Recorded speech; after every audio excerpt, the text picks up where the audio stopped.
I'm from Ireland, so I don't have the same experiences as Dill to share with you. I live here, I'm from here, but I can observe overall how Ireland has been quite welcoming for migrant communities. But of course, positive integration policies, cultural understanding and respect is key to this. And I know we're going to get to some of those points later on today. When Eugene asked me to stand in for Dill, I suppose the first thing that came to mind about immigration and migrant communities, unfortunately, was the recent news about refugees fleeing war in famine and war-racked countries in search of safety to Europe.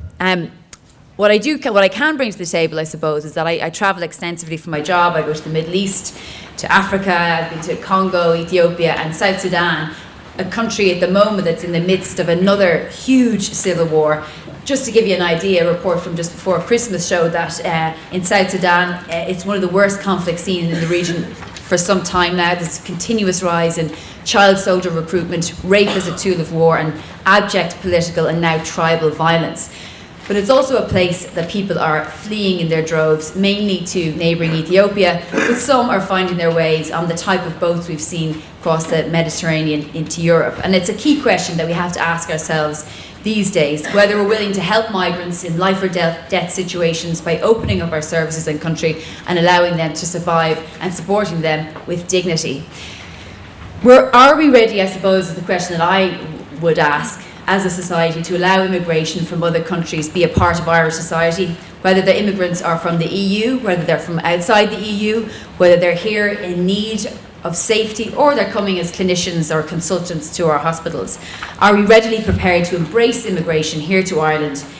As the economy continues to grow, it's likely that again we'll see more diversity, and as a community, are we ready to embrace that? So I hope we'll be addressing some of those issues. Obviously there'll be lots of things to celebrate and lots of challenges ahead when it comes to diversity. So I'm really looking forward to that. We'll have some wonderful guest speakers, of course, Nora Casey here in front of me. We'll also have Minister Aodhán Ó Ríordáin, Minister of State of the Department of Justice and Equality in Arts, Heritage and the Gaeltacht, with special responsibility for equality, new communities and culture and drug strategy. We'd also have Dr. Fidele Mutuarasibo, who'll be discussing issues related to integration, education, health and mental health. So without further ado, I'd like to introduce Councillor Mags Murray, and then we'll also have Fingal County Council Chief Executive Paul Reid.